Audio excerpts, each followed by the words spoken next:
se aqui na região, na década de final da década de 80 e começo da década de 90, no Brasil todo, em todo o Brasil, surgiu uma rede de lojas. Eu não sei se aqui na região ela surgiu. Também houve alguma filial, né? Mas era uma rede de lojas chamada O Sucatão. Os irmãos lembram, talvez, né, das lojas brasileiras, né? Então surgiu uma rede de lojas chamadas O Sucatão. Final da década de 80, começo da década de 90. E essa loja tinha uma característica muito peculiar, que ela vendia produtos de baixo custo sem nenhuma qualidade.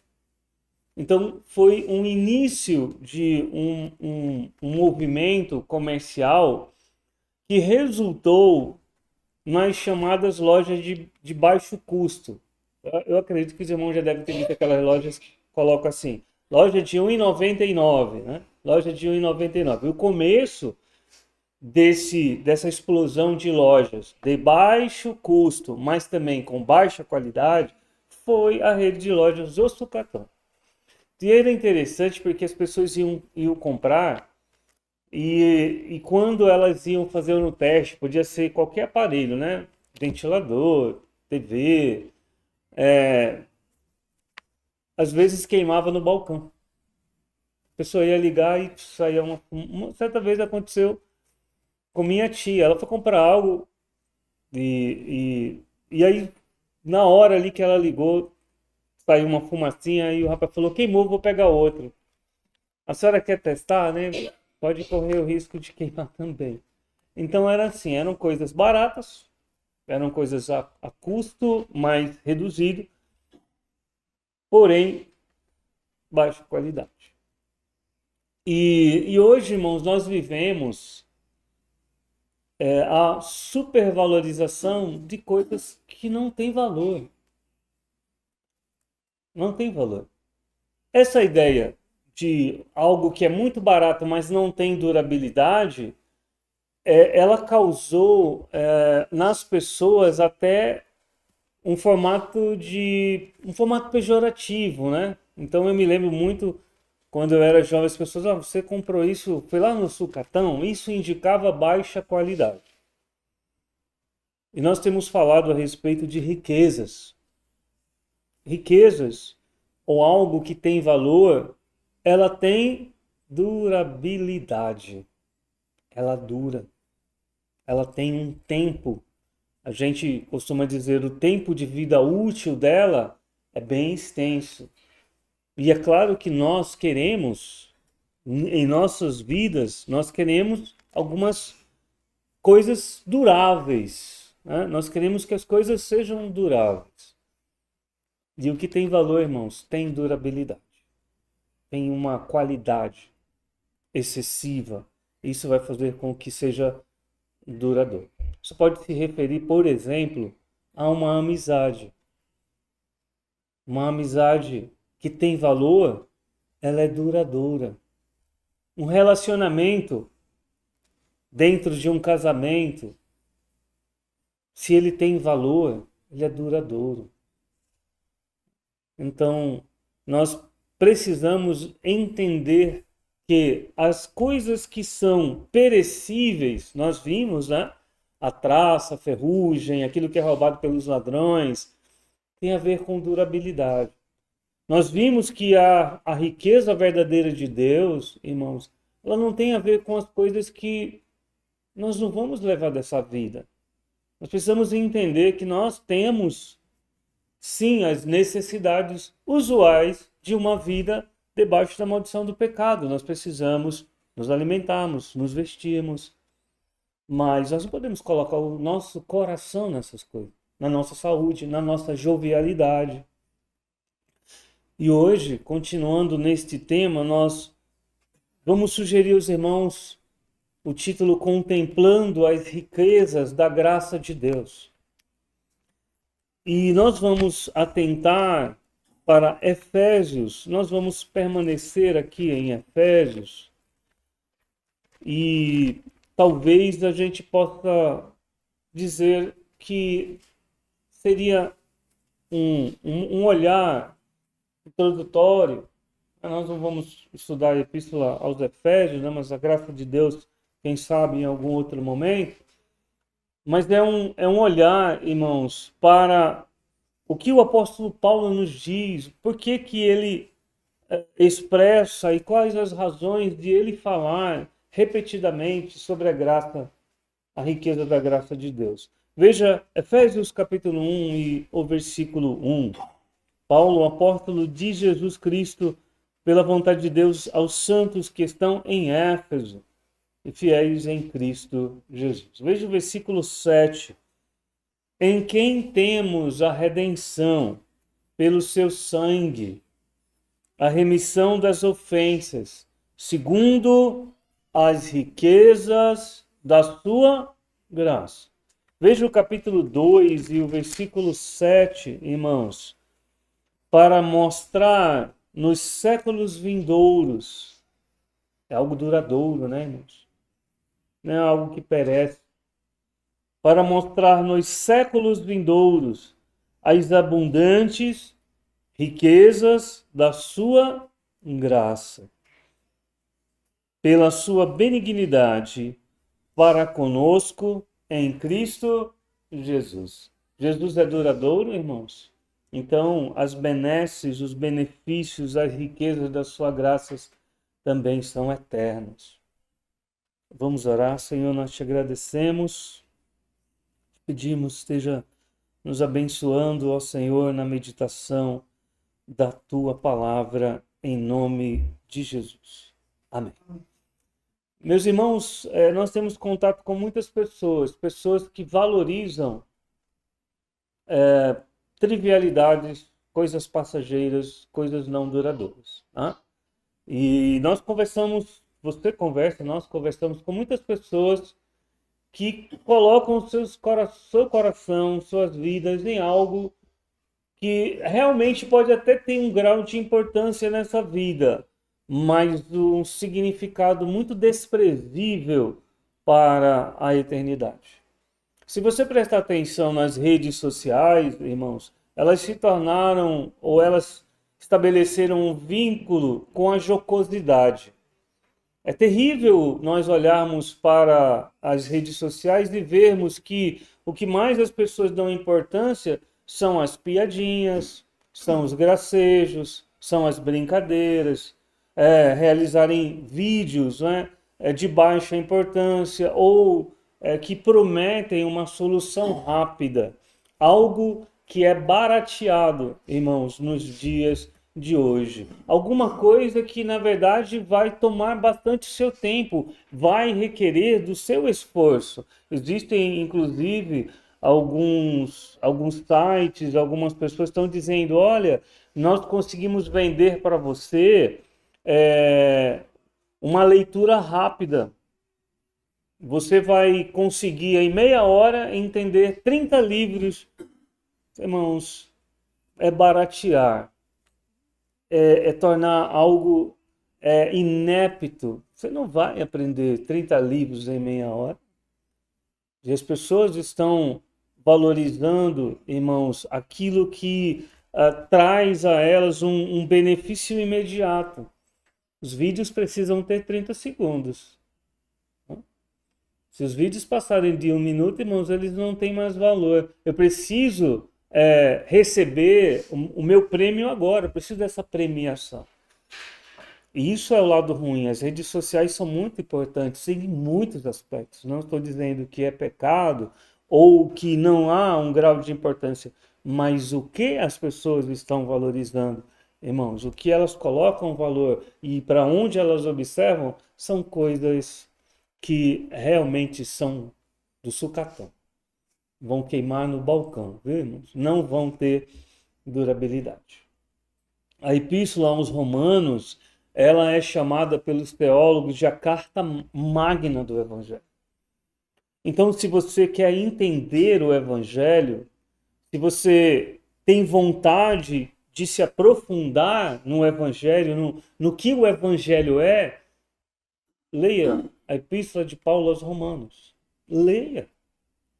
Agora, se você quer compreender o valor do Evangelho no sentido de que Paulo apresenta as riquezas que já estão disponíveis aos crentes, é a carta aos Efésios.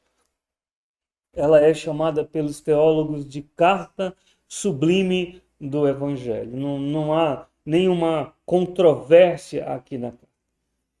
Não há nenhuma reprimenda. O que ocorre é uma visão maravilhosa. É como se Paulo nos colocasse.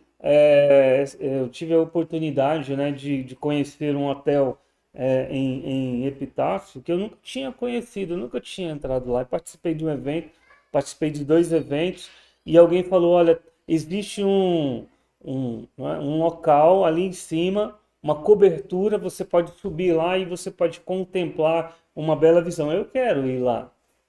Subindo ali, irmãos, eu nunca tinha tido essa vista, né, da ponte e dali da cidade. Então, Paulo faz isso, ele nos leva a uma cobertura, ele nos dá uma visão panorâmica das obras de Deus. E quando nós olhamos a partir desse ponto de vista, irmãos, nós vamos ficar com um sentimento de que há algo muito sublime, há algo muito grandioso, que talvez a gente esteja barateando demais. É como um Abacuque. Como é que Abacuque age quando ele faz a segunda pergunta a Deus? Nós temos estudado. Ele faz a primeira pergunta, Deus responde. Aí ele faz o segundo questionamento a Deus. E no capítulo 2, né, no versículo 1, ele diz: eu vou subir a uma torre de vigia. Ele quer uma visão panorâmica da resposta de Deus. E essa deve ser nossa atitude ao olharmos para a carta de Paulo aos Efésios. Nós vamos ver 7 grandes assuntos, a gente pode dizer assim, a temática dessa carta. Efésios capítulo 1, versículo 5, diz assim: e nos predestinou. Está falando de Deus o Pai, tá, irmão?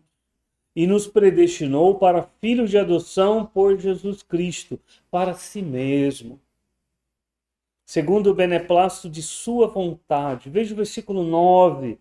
Descobrindo-nos o mistério da sua vontade, segundo o seu beneplácito, que propusera em si mesmo. Versículo 11. Nele, digo, em quem também fomos feitos herança, havendo sido predestinados, conforme o propósito daquele que faz todas as coisas segundo o conselho da sua vontade. Primeiro tema que nos é apresentado aqui, irmãos, é Deus, o Pai. O Deus verdadeiro, o Deus da Bíblia. E hoje os erros de muitos evangélicos, irmãos, é que eles deixaram de olhar para Deus. Eles estão olhando para qualquer coisa. Eles estão olhando, irmãos, para algumas coisas que são baratas, algumas coisas que são apresentadas de maneira fácil, mas que não têm valor. Sabe qual é o resultado disso?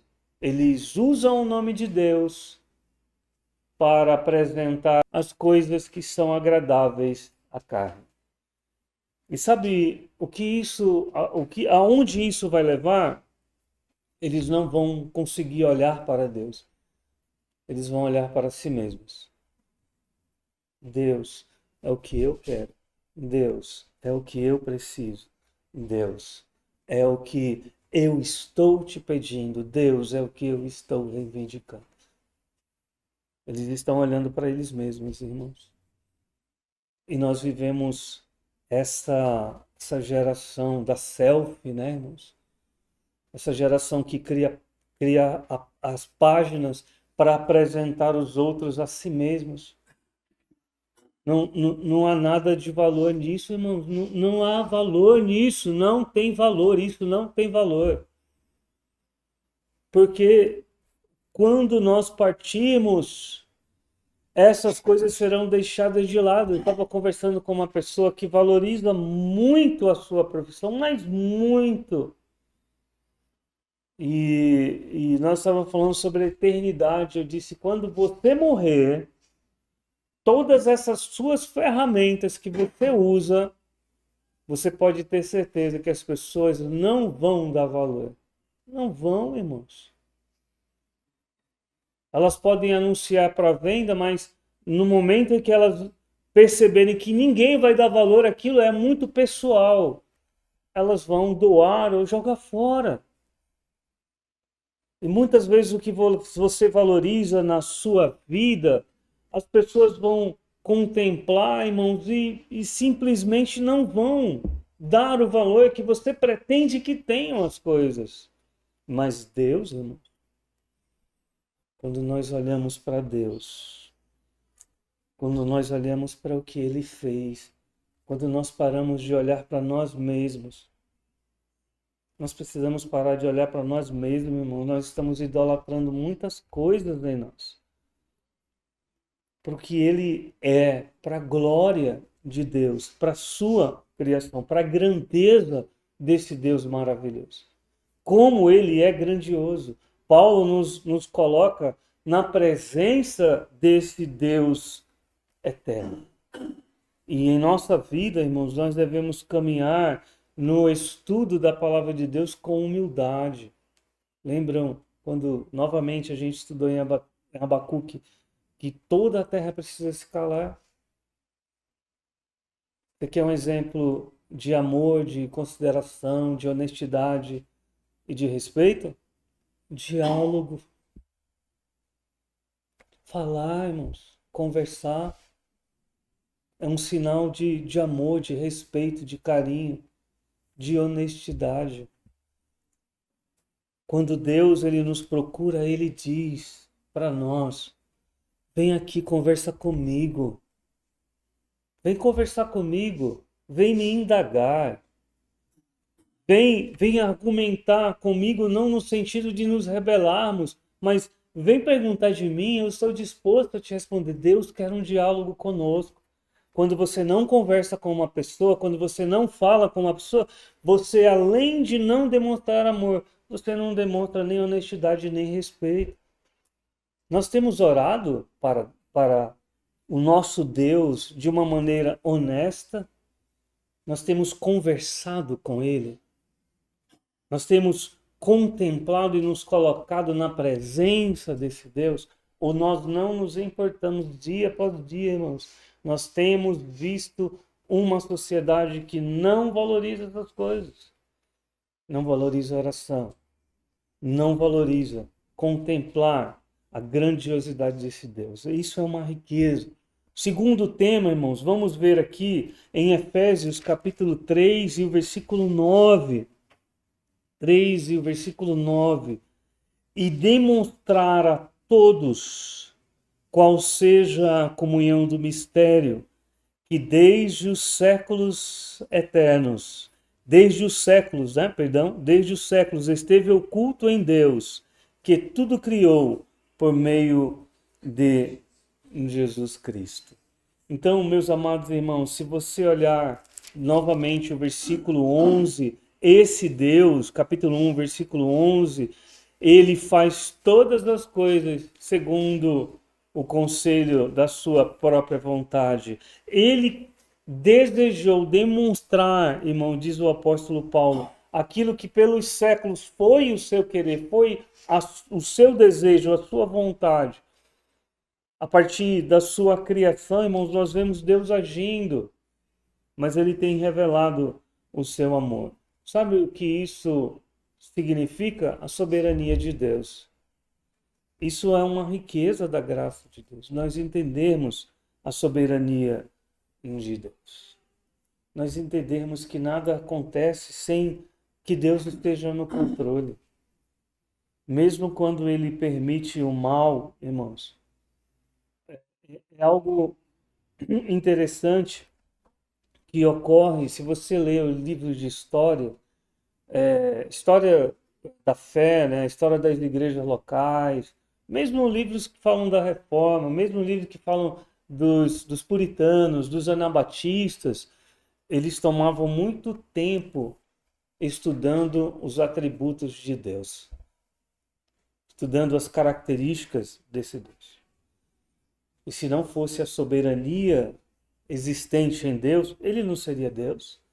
Onde é que nós estaríamos? Seríamos meros pagãos adorando falsos deuses. Veja Gálatas, capítulo 1, volta uma epístola, Gálatas 1, e o versículo 15, Gálatas 1, e o versículo 15 diz assim: mas quando aprove a Deus, que desde o ventre da minha mãe me separou. Eu vou repetir, irmãos. Mas quando aprove a Deus, que desde o ventre da minha mãe me separou e me chamou pela sua graça. Deus, Paulo ainda não tinha nem nascido e Deus já o havia separado. Você entende? Sem Jesus não haveria salvação, sem que os planos de Deus fossem reais, não haveria o fator execução. Foi Deus que quis, irmãos. Deus, Deus, Deus, Deus. Sempre a pessoa de Deus. E se você voltar lá em Efésios capítulo 3 e o versículo 9, irmãos, você observa que Deus, ele usa a palavra aqui mistério, né? Algumas coisas que estavam ocultas. Versículo 10, para que agora pela igreja a multiforme sabedoria de Deus seja conhecida dos principados e potestades nos céus, segundo o eterno propósito que fez em Cristo Jesus, nosso Senhor. Presta atenção, irmãos, vai vir um dia, vai chegar esse dia, eu tenho repetido isso sempre, vai chegar o dia em que os inimigos de Deus, eles vão comer pó, eles serão humilhados. Esses movimentos inclusivos do pecado, que só querem incluir, irmãos, a inclusividade não tem nada a ver com benefícios, só querem incluir o pecado. Querem dizer que aquilo que é rebelião contra Deus é absolutamente normal. Essas pessoas vão comer pó, irmãos. Elas vão ser humilhadas diante de um Deus santo. Soberania de Deus é uma riqueza da sua graça que se apresenta a nós, porque Deus quer que a conheçamos. Vamos ver um terceiro tema aqui, Efésios, irmãos, volte lá, Efésios 1 e 9, novamente, Efésios 1 e 9, novamente vai aparecer aqui a palavra mistério, descobrindo-nos o mistério da sua vontade, segundo o seu beneplácito que propusera em si mesmo. Então ele revela a grandeza e, irmãos, a majestade da sua vontade. Como Deus procedeu em relação à humanidade. A nossa mente humana, veja 1 Timóteo capítulo 3, por gentileza, 1 Timóteo capítulo 3 e o versículo 16. 1 Timóteo capítulo 3 e o versículo 16. E sem dúvida alguma, grande é o mistério da piedade. Deus se manifestou em carne, não é aquele, tá, irmãos? Aquele que se manifestou em carne está errado. Aqui é Deus se manifestou em carne. Jesus é a encarnação de Deus. Foi justificado no Espírito, visto dos anjos, pregado aos gentios, crido no mundo, recebido acima a glória. Então, se você tentar entender algumas coisas com sua mente humana infinita, você vai... O que você vai sentir, irmãos, é um amargor. Se você tentar compreender algumas coisas que Deus nos revela, você vai se sentir infeliz, porque você não vai aceitar. Você não vai aceitar. Na sua carne, não. E o ser humano, ele tem essa tendência ao ser colocado diante desse Deus Santo, da revelação da sua vontade, o que ele nutre é rancor. Ele desenvolve um rancor contra Deus. E é interessante, mais ainda, irmãos, que isso é um perigo para os crentes. Os crentes, eles podem... não é que eles vão perder a fé, mas eles vão fraquejar. Eles podem enfraquecer na medida em que eles deixam de ser humildes, em que eles deixam a humildade para abraçar esse rancor que vai torná-los endurecidos em relação ao ensino de Deus.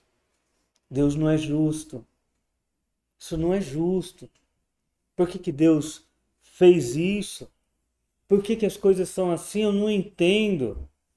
Eu já vi muitas pessoas dizendo assim, mas eu fiz tudo certo. Não fez. Vocês já viram pessoas dizendo assim?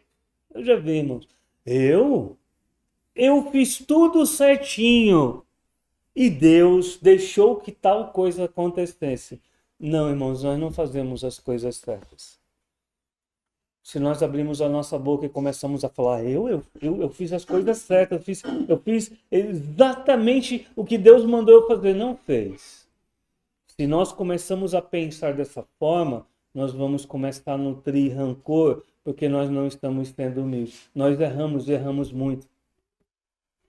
Nós erramos como crentes, nós erramos como pais, nós erramos como cônjuges, nós erramos como irmãos em Cristo. Nós estamos sempre errando.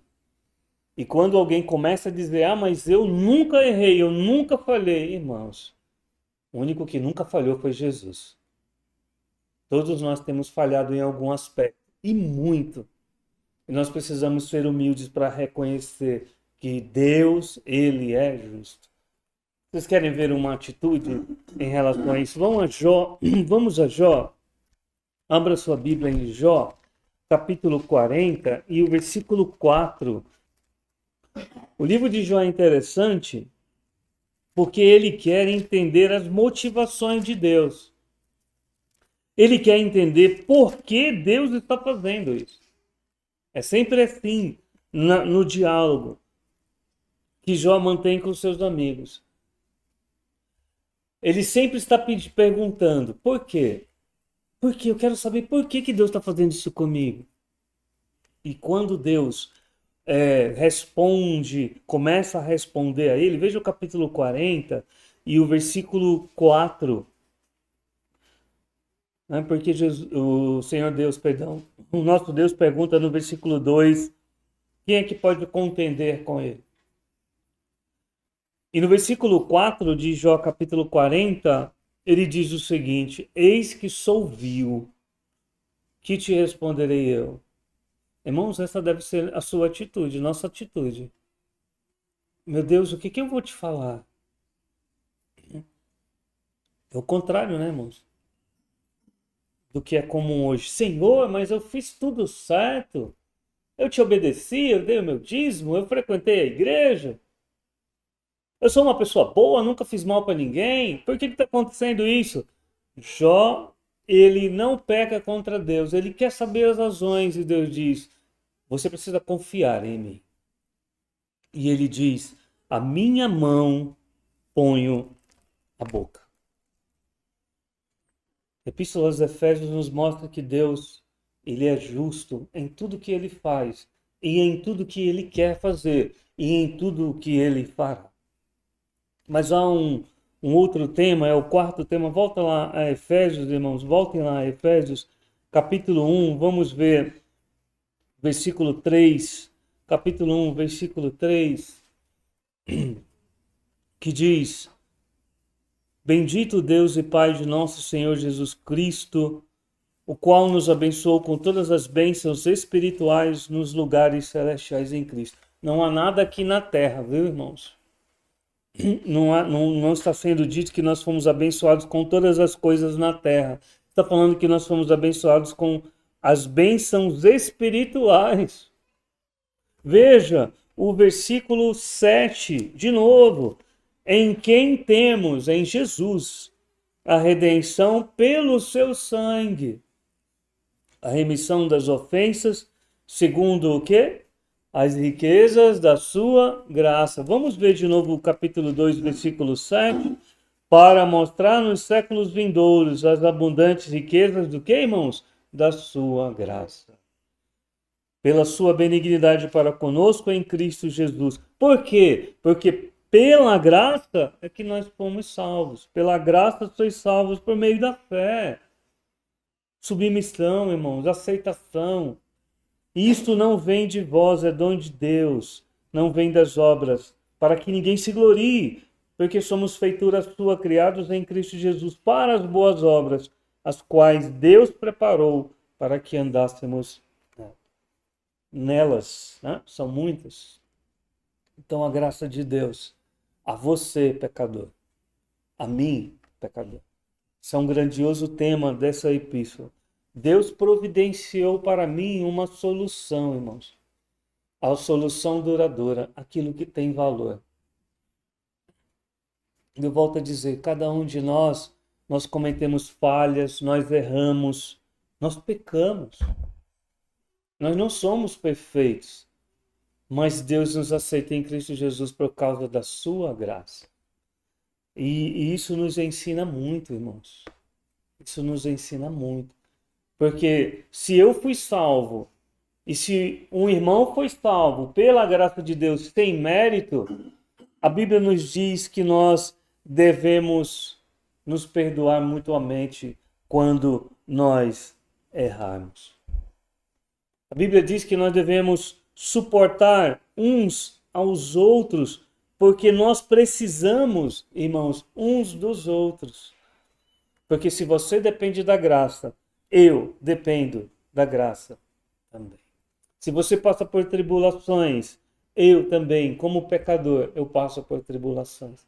E todos nós, irmãos, podemos compartilhar, eventualmente, é claro, de toda a nossa importante característica de vivermos dependendo da graça de Deus. Isso é uma característica única em um ser humano, característica de alguém que foi salvo. É você depender da graça de Deus. E por que nós temos essa característica? Por causa de alguém. Veja de novo, irmãos, capítulo 1 e versículo 7, que diz assim, em quem? A palavra que termina o versículo 6 é amado. Se você olhar lá para o versículo 5, nos predestinou para filhos de adoção por Jesus Cristo. No versículo 3 diz, em Cristo, como também nos elegeu nele, em Cristo. Versículo 6, para o louvor da glória da sua graça, pelo qual nos fez agradáveis a si, como eu disse ainda há pouco, no amado.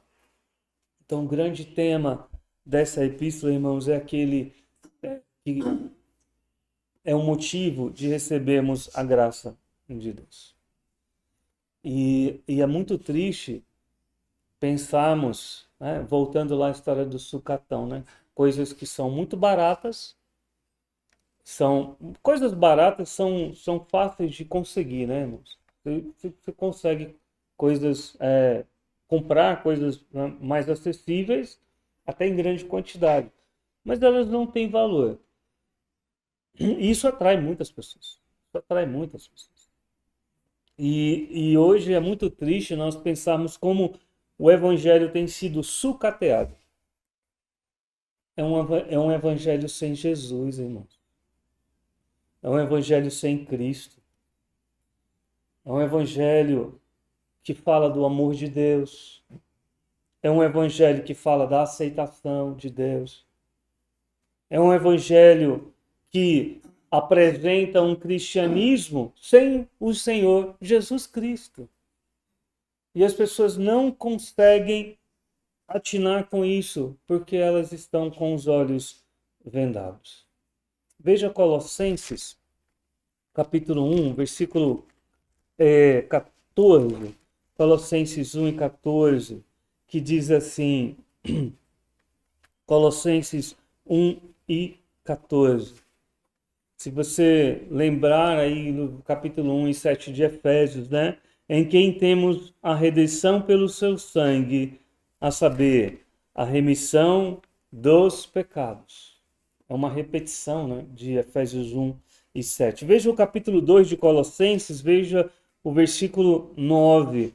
Porque nele, em Cristo, habita corporalmente toda a plenitude da divindade. Mas esse evangelho, irmãos, esse evangelho sem Jesus, se você olhar para Apocalipse, ele foi profetizado. Veja Apocalipse capítulo 3 e o versículo 20. As pessoas, elas distorcem esse versículo porque elas dizem, olha, Jesus está batendo na porta do seu coração, né? E Jesus está mendigando entrar no seu coração. Isso não é Jesus. Não. Jesus está batendo na porta do seu coração. Jesus está batendo na porta do seu coração. Não é assim que as pessoas dizem? Mas, irmãos, não é o que está sendo dito aqui. Porque a partir do versículo 14 está falando, a profecia fala de Laodiceia, uma igreja que de fato ela existiu. Mas ela está apresentando, essa profecia está apresentando a condição dos últimos dias do que é conhecido como cristianismo. É um cristianismo, irmãos, que nem é frio nem é quente. Você entende isso? Não é não ser frio nem quente, não tem nada a ver com rock, viu? Com pular e ficar pingando de suor, não é nada disso. É porque assim, irmãos, a pessoa que ela é fria, ela tem certeza que ela está condenada, que ela merece o inferno. A pessoa que é quente, irmãos, é uma pessoa que ela tem certeza da sua salvação. Ela sabe que em Cristo Jesus, não quer dizer que ela é uma pessoa eficaz em tudo que ela faz. Não. Salvação. Quando você pergunta se as pessoas têm certeza da salvação, o que elas respondem hoje, os evangélicos? Eu estou tentando, né? Você tem certeza se é condenado? Não. Condenado eu não. Não, não, não, não. Eu tenho. Né? Eu fui batizado. Eu sou membro de uma igreja. Eu tomei uma decisão. Eu fui lá na frente. Eu estou me esforçando. Olha, minha igreja. Minha igreja ela é maravilhosa. Não, mas não é disso que nós estamos falando. Você tem certeza da sua salvação em Cristo?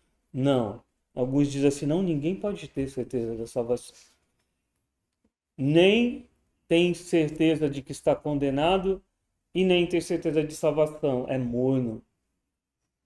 Uma pessoa que vive a religião tentando conseguir o favor de Deus.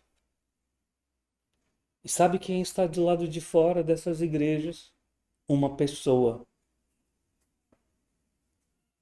Eis que estou à porta, diz o versículo 20, e bato. Quem está de fora, irmãos? Quem que as igrejas deixam do lado de fora? Entra qualquer coisa. Falar em línguas, né? Shows gospels, tem até, né, shows que as pessoas vão lá, né, vender as coisas. Se alguém ouvir a minha voz e abrir a porta, entrarei até ele, e com ele cearei, e ele comigo. As igrejas estão deixando Jesus do lado de fora. Elas não falam a respeito da necessidade da salvação que há em Cristo, há apenas necessidade de nos sentirmos bem, de fazermos parte de um complexo denominacional onde há um clube social de aceitação. Não fale nada que me ofenda, viu? Porque eu não quero ser ofendido pela palavra de Deus. E aí eles removem a exclusividade. Porque você não foi salvo porque você foi batizado, você não é salvo porque você é membro de igreja, você foi salvo por causa de quem? Jesus. O que ele fez. A forma como ele viveu. o sangue que ele derramou. E Efésios traz essa riqueza atrelada. Vamos ver aqui, capítulo 1, versículo 10. Efésios capítulo 1, versículo 10. Veja, irmãos, que maravilha, que riqueza diante de nós, de tornar a congregar em Cristo todas as coisas, na dispensação da plenitude dos tempos, tanto as que estão nos céus, como as que estão na terra. Deus começou um plano no Velho Testamento, irmãos, e ele colocou esse plano em ação. Esse plano, irmãos, ele se desenvolveu, ele separou para si um povo, desse povo veio o Messias, ele tem um propósito de redenção para aqueles a quem ele escolheu, e o propósito dele é que em Cristo todas as coisas sejam refeitas. Você compreende isso?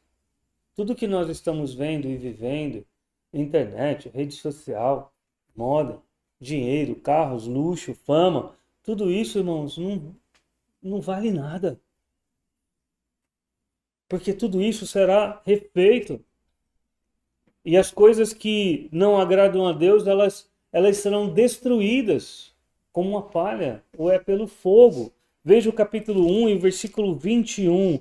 Acima de todo principado e poder, e potestade e domínio, e de todo nome que se nomeia, não só neste século, mas também no vindouro. Há quanto tempo Paulo escreveu isso?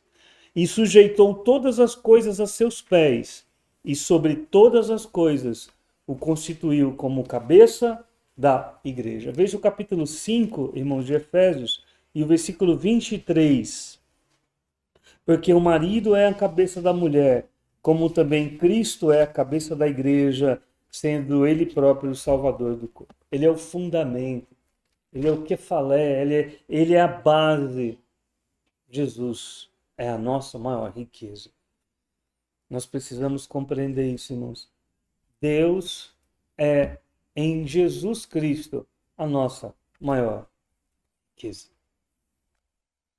E nessa dependência de compreendermos que todas as coisas, irmãos, no propósito de Deus serão refeitas, que Cristo irá reinar, existe um último tema para apresentar aqui aos irmãos. Último. Capítulo 2 de Efésios, veja o versículo 13 e depois o 18. Diz assim: mas agora em Cristo Jesus, vós que antes estáveis longe. Está falando para mim e para você, tá? Já pelo sangue de Cristo chegastes perto. Nós não nascemos lá no Oriente Médio, nós não nascemos descendentes de Abraão, nós estávamos longe, não só fisicamente. É impressionante como isso se cumpre ao pé da letra. Nós estávamos longe, irmãos, em todos os aspectos, mas em Cristo Jesus nós fomos colocados perto. Porque Ele é a nossa paz, o qual de ambos os povos fez um, e derrubando a parede de separação que estava no meio, na sua carne desfez a inimizade, isto é, a lei dos mandamentos, que consistia em ordenanças, para criar em si mesmo dos dois um novo homem, fazendo a paz. E pela cruz, reconciliar ambos com Deus em um corpo, matando com ela as inimizades, e vindo ele, evangelizou a paz, a vós que estáveis longe e aos que estavam perto. Porque por ele ambos temos acesso ao Pai, em um mesmo Espírito. O corpo de Cristo, irmãos, a igreja local. Deus ele vai fazer um novo céu e uma nova terra. Mas antes de ele fazer isso, ele fez um povo para ele mesmo. E quando nós olhamos para essas promessas, nós percebemos que tudo isso está em pleno cumprimento. Isso não parou no tempo, isso não é lá do passado, isso não está apenas no futuro. Deus está fazendo o seu povo. Deus está separando o seu povo. E nossa maior necessidade, irmãos, é de conhecermos essas riquezas. Se nós não valorizamos isso, o sucatão, ele ficou sendo uma referência a coisas supérfluas, sem valor, que a gente pode dizer lixo, porque as pessoas compravam num dia, no outro já não funcionava, ou estava quebrado, não tinha conserto, e as pessoas jogavam no lixo, irmão. Então hoje as pessoas estão valorizando lixo, lixo para a vida delas, lixo para a existência delas. Você quer um exemplo, irmãos? Você quer um exemplo? Como é difícil hoje nós encontrarmos jovens que gostem de ler. Porque o grande valor hoje é essa constante necessidade, né? Você quer ver um jovem entrar assim em crise? Corte a internet. Mas qual é a dependência da internet? Lixo, irmãos.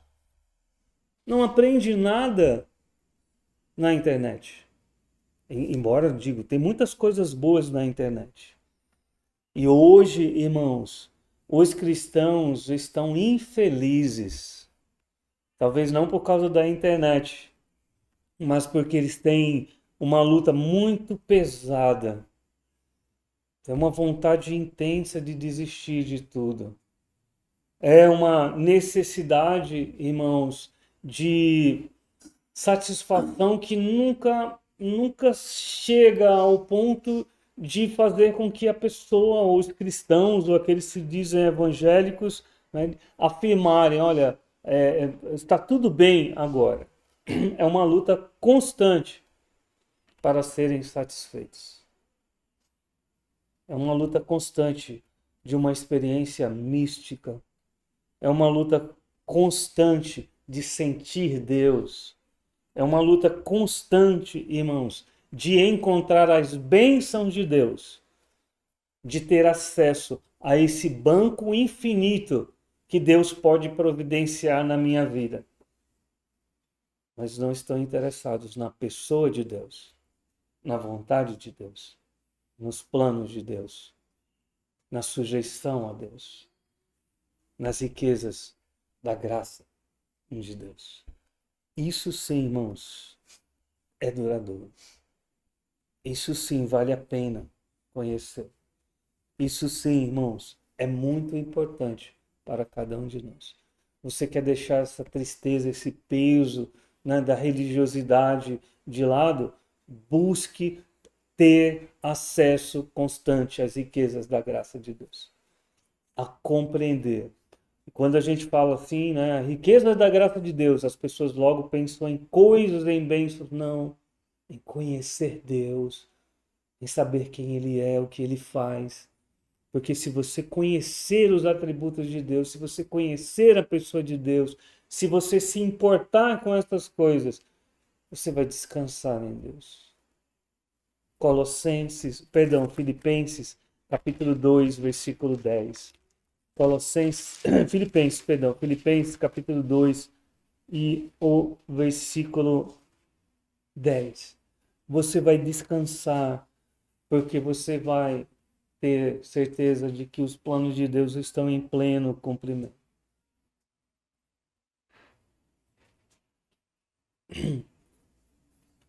Para que ao nome de Jesus se dobre quantos joelhos, irmãos? Todo joelho. Que estão onde, irmãos? Nos céus, na terra e debaixo de onde? Na terra.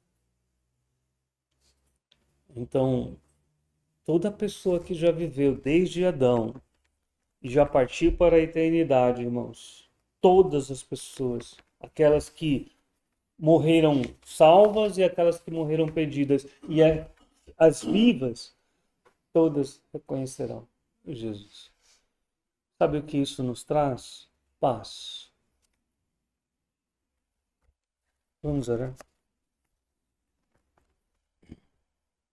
Senhor, nós reconhecemos que este mundo ele está sujeito à maldição do pecado, está debaixo de uma condição tão deplorável, ó Deus, de rebelião contra o teu amor. Como temos aprendido que não estejamos colocando nossos corações naquilo que a traça e a ferrugem consomem, naquilo que os ladrões minam e roubam. Que nós sejamos achados fiéis e sejamos previdentes, sejamos prudentes, aplicando a Deus os tesouros que o Senhor nos concede ao teu dispor. E que possamos compreender, Senhor Deus, que não são as festas, os alimentos, não são, Senhor Deus, os presentes físicos, não é, ó Deus, simplesmente algo que venha do mundo no qual muitos buscam satisfação e às vezes, muitas vezes, Senhor Deus, a entrega à desobediência e ao pecado que preenche a alma humana. Porque o que nos preenche plenamente é o Senhor Jesus. Aquele que nasceu, aquele que viveu e aquele que, ó Deus, foi morto, mas ressuscitou, nunca tendo cometido pecado, morrendo em nosso lugar. Ele é o nosso maior tesouro. Nós dependemos totalmente do nosso Deus. Nós carecemos plenamente de nos relacionarmos intimamente contigo por meio do Senhor Jesus Cristo, porque o Senhor nos concedeu perdão, salvação, vida eterna por meio do teu Filho amado. Muito obrigado, Senhor Deus, que possamos, nesses momentos em que o ano se encerra, nesses últimos dias de 2024, nós nos dedicarmos de coração, de mente e em submissão a buscarmos as riquezas da tua graça, a compreensão, ó Deus, do teu infinito amor, a fim de que vivamos para te honrar. Em nome de Jesus. Amém.